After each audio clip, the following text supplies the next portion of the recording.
नमस्कार, आपण पाहत आहे भांडा फोड न्यूज. एका दमात भ्रष्टाचारी कोमात.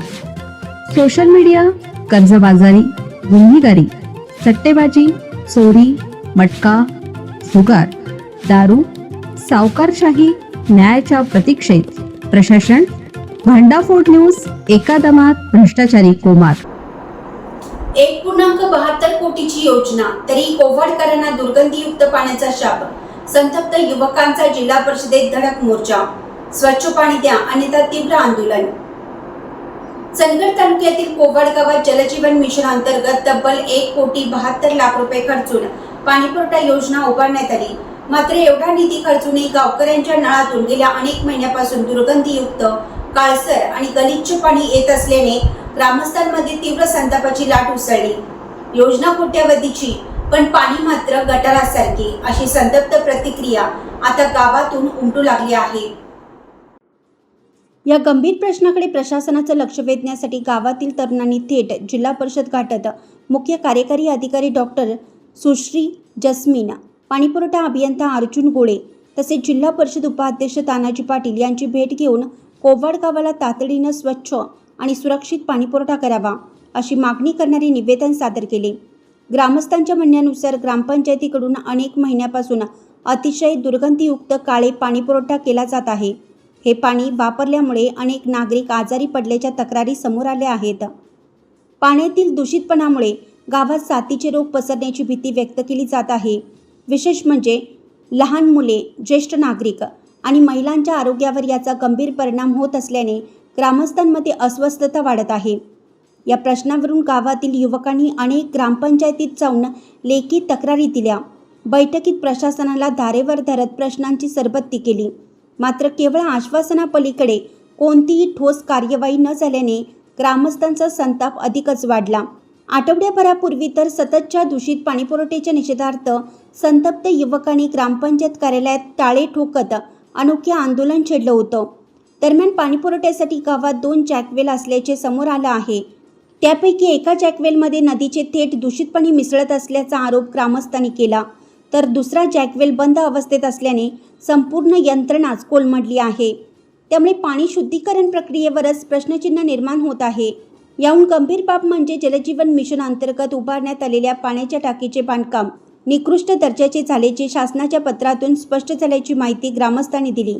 एवढा मोठा निधी खर्चूनही कामाच्या गुणवत्तेवर प्रश्नचिन्ह उपस्थित होताना अद्याप संबंधितांवर कोणतीही कारवाई न झाल्याने नागरिकांमध्ये तीव्र नाराजी आहे. गावकऱ्यांच्या आरोग्याशी खेळ करणाऱ्यांवर तातडीनं कारवाई झाली पाहिजे. कोट्यावधीच्या योजनांचा लाभ प्रत्यक्ष नागरिकांना मिळत नसेल तर अशा योजनांचा उपयोग काय, असा सवाल आता गावातून उपस्थित केला जात आहे. यावेळी सामाजिक कार्यकर्ते विनायक कोले, पांडुरंग वांद्रे, कल्लाप्पा वांद्रे, जानबा कांबळे, संभाजी आडाव, तानाजी आडाव, भैया पाटील, लक्ष्मण बागिलगेकर आदींसह ग्रामस्थ उपस्थित होते. योग्य आहे का नाही ते 18/5 साहेब हे का नाही जे रिपोर्ट आहे ते 2 आठवडे झाले. 2.5 महिन्याला गावात काळपाणी चंदगडला. आणि एक काय माहिती काय, हा जॅकवेलीचं पाणी अयोग्य आले. मागच्या आठवड्याचं झाले. अजून यांनी लेटर दिले पंचायतीला, यांना विचारावा की अजून या जॅकवेलीचं पाणी गावाला का जातं. आमच्या गावातल्या शिक्षकांना युरिन इन्फेक्शन झालंय. आता काल सुद्धा मी तुम्हाला गावात दाखवतो, पिवळं पाणी आले, आळी आलेलं पाणी आले, फेस आलेलं पाणी आले. एकेकांना आता मी काय म्हणतात, त्यांनी पिण्याचं पाणी घेऊन जावा आणि टेस्टिंग करून तुम्ही साहेब पिण्याचं पाणी का घेऊन जा म्हटलं. तुम्ही पाणी पिण्याचंच पाणी तपासलं जाते. हा ऐका की एक तुम्ही साधं पाणी तपासत नाही. अजय ना लॅब तपासत नाही. मुजोर साहेब हे बघ इथं एक मिनिट थांबा. सगळ्यांच्या गावात सगळ्यांच्याकडे फिल्टर पाण्याचे नळ नाही. एक माणूस मला काल गावातला भेटला, त्याच्याकडे साधं पाणी आहे. त्यानं तो साधं पाणी पिल्यानंतर रात्री 3:30 वाजता त्याला डिसेंट्री लागली. त्याला जबाबदार कोण. आता हे गावात साथ आली नाही म्हणून ठीक आहे.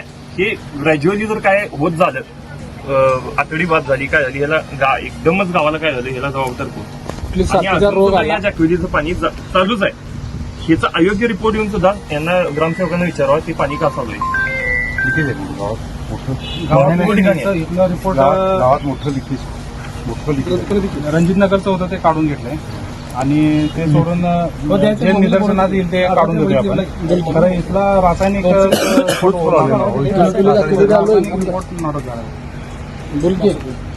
आठ पैकी 6 रिपोर्ट नॉट रासायनिक पाणी नाही रासायनिकचं बी टाकलेलं ना. रासायनिकचा रिपोर्ट यायला त्याला वेगळं प्रोसिजर आहे. काय बोल की रासायनिक जर तुमचा आला तर ह्या सगळ्या एरियातलं सगळं यायला पाहिजे.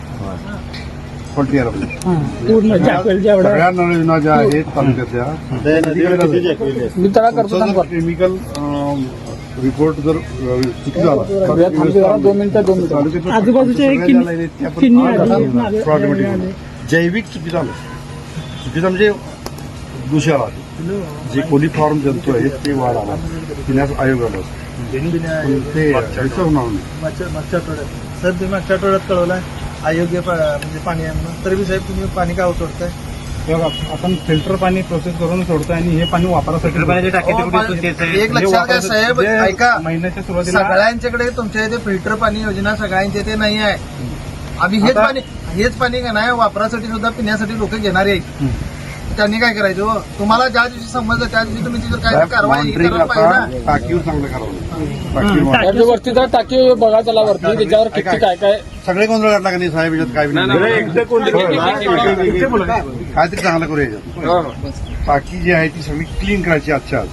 नवीन पाणी भरायचं, टीशील पूर्ण टाकायचं, 1 तास थांबायचं आणि मगच सोडायचं. गावाला काही प्रॉब्लेम होत नाही.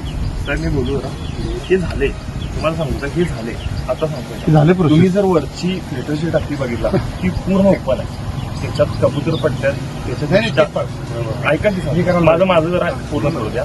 ही किती तर वर्ष झाली ते चालू आहे. त्यांना विचारावं त्याच्यावर का अजून घेतलं नाही. छोटा प्रॉब्लेम नाही आहे हो, मोठा आहे. ती 1.5-2 वर्ष आधी धुतलेली नव्हती. ती परवा मी जाऊन बघितल्यानंतर यांनी होती ती का धुतली नाही. आणि जर पीएचसीचे म्हणतात ना, आम्ही गावाच्या सगळ्या टाक्या आम्ही महिन्यात एकदा चेक करतोय. तिने का चेक केली नाही ती टाकी?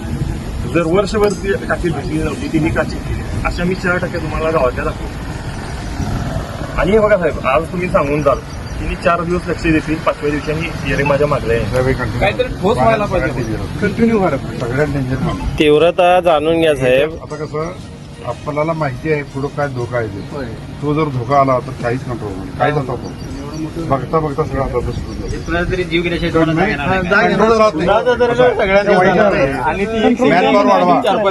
भ्रष्ट कारभारावर शासनानं जर लवकरात लवकर कारवाई नाही झाली तर येणाऱ्या 15 दिवसात आम्ही स्वतः परत त्या टाकीवर चढून उपोषण करण्याच्या मार्गावर आहे आणि हे शासनाने नोंद घ्यावी.